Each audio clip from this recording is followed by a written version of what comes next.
ಪ್ರಾಧ್ಯಾಪಕರೊಬ್ಬರ ಕೈ ಕತ್ತರಿಸಿದ ಪ್ರಕರಣದಲ್ಲಿ 6 ಮಂದಿಯನ್ನ ದೋಷಿಗಳೆಂದು ಘೋಷಿಸಿದ್ದು 5 ಮಂದಿ ಆರೋಪಿಗಳನ್ನ ಖುಲಾಸೆಗೊಳಿಸಿ ಕೇರಳ ವಿಶೇಷ ಎನ್ಐಎ ನ್ಯಾಯಾಲಯ ಬುಧವಾರ ತೀರ್ಪನ್ನು ನೀಡಿದೆ.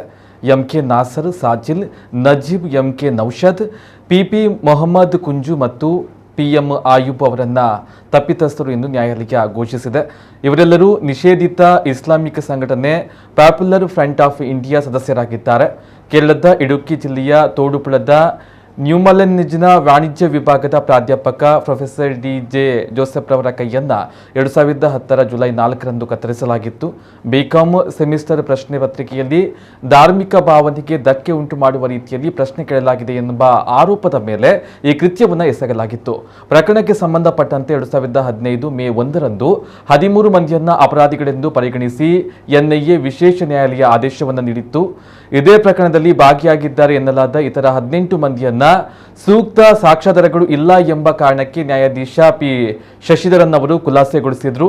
ಪ್ರಕರಣಕ್ಕೆ ಸಂಬಂಧಪಟ್ಟಂತೆ ನ್ಯಾಯಾಲಯವು 30 ಪ್ರಾಸಿಕ್ಯೂಷನ್ಸ್ಗಳ ಮತ್ತು 4 ಪರ ಸಾಕ್ಷಿಗಳ ವಿಚಾರಣೆ ನಡೆಸಿತ್ತು. ಅಂತಿಮವಾಗಿ ನ್ಯಾಯಾಲಯ 13 ಮಂದಿಯನ್ನ ಅಪರಾಧಿಗಳೆಂದು ಘೋಷಿಸಿತ್ತು. ಪ್ರಾಧ್ಯಾಪಕ ಕೈ ಕತ್ತರಿಸಿದ ಈ ಪ್ರಕರಣ ರಾಷ್ಟ್ರವ್ಯಾಪಿ ಸುದ್ದಿಯಾಗಿತ್ತು.